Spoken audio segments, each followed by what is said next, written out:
PHO 3300 General and Thermal Physics. Experiment number 10. In this practical, we are going to find the viscosity eta in a given liquid. For that, we let the liquid flow through a horizontal capillary tube. Since we use Poiseuille equation or Poiseuille theorem here, we can call this method as Poiseuille's method.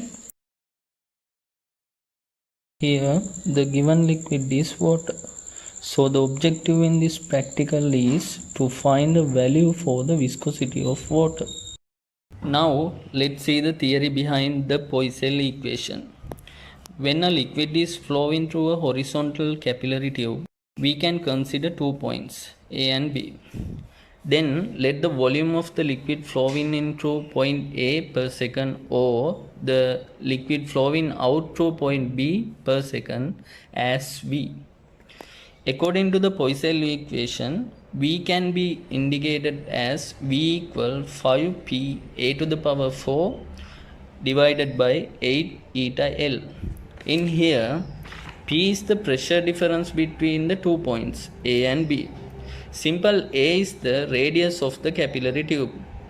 Eta is the coefficient of viscosity of water and L is the distance between A and B points. Since the liquid is flowing from A to B, there should be a comparatively higher pressure at point A than at point B. We can measure the pressure at point A by adding a hydrostatic pressure at point A using the liquid with height h. Now pressure at A is h rho g plus P naught. Since atmospheric pressure is P naught, the pressure difference between the A and B is h rho g. Now we can replace the pressure difference in the Poiseuille equation with h rho g and rewrite the equation as V equal 5 rho g a to the power 4 h divided by 8 eta L. The objective is to find a value for eta.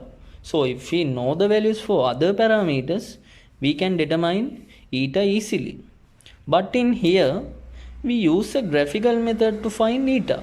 Therefore, you have to measure the volume flowing out through point B at different levels of h. So in order to find eta, we have to place a capillary tube horizontally. Then let water flow through it and to add an additional hydrostatic pressure to the point A. Therefore, we have to arrange the experimental setup using different apparatus. And also, we need apparatus to measure the length and radius. Now, let's see what are the apparatus required in this practical.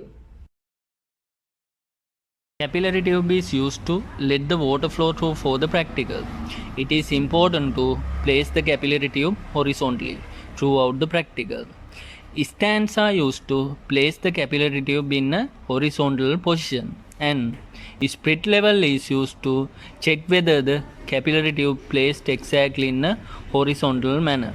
Here, sprit level is placed on the horizontally placed capillary tube. If it is exactly in a horizontal manner, the bubble of the sprit level come to its center. If not, it is important to adjust the capillary tube. The manometer is used to add an additional hydrostatic pressure at the point A. One of the two ends at the bottom of the manometer should be connected to the capillary tube and the other end should be connected to the constant pressure head. There is a scale up to 50 cm in the manometer. You can change the water level and apply a hydrostatic pressure at point A. Constant pressure head is used to change the height of the liquid in the manometer since we have to find the eta in water. One end of the constant pressure head should be connected to water tap. One of the other two ends should be connected to the manometer and the third end is used to avoid water flowing over the constant pressure head. Rubber tubes are used to connect the manometer, constant pressure head and water tap in the experimental setup. It is important to avoid any leakage of water at the connective places. Piece of thread is connected at the point B in a hanging manner from the end of the capillary tube to the beaker. This is used to avoid development of bubbles at point B.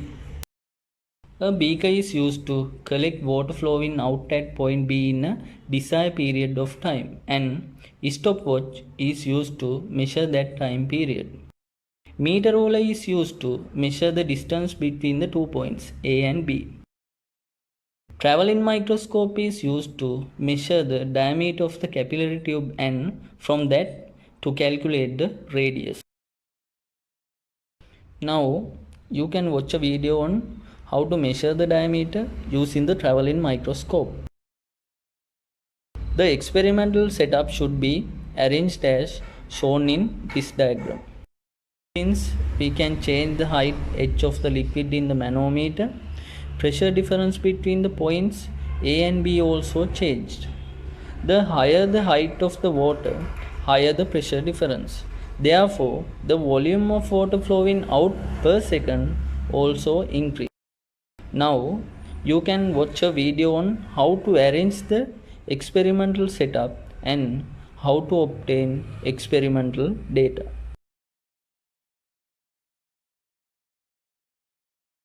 First, you have to clean the capillary tube well and fix it horizontally.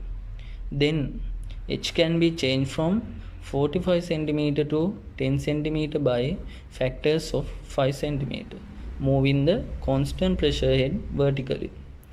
According to each height, the volume of water collected for 5 minutes can be measured.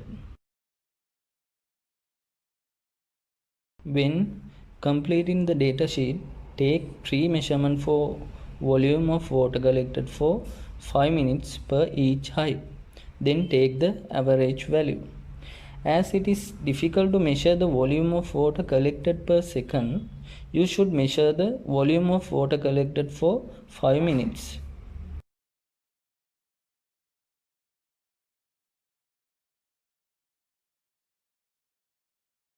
Then the distance between the A and B points can be measured using the meter ruler.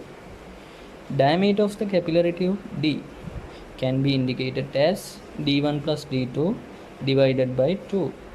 D1 can be taken with respect to the vertical crosswire in the inner scale of the travelling microscope, and D2 can be taken with respect to the horizontal crosswire.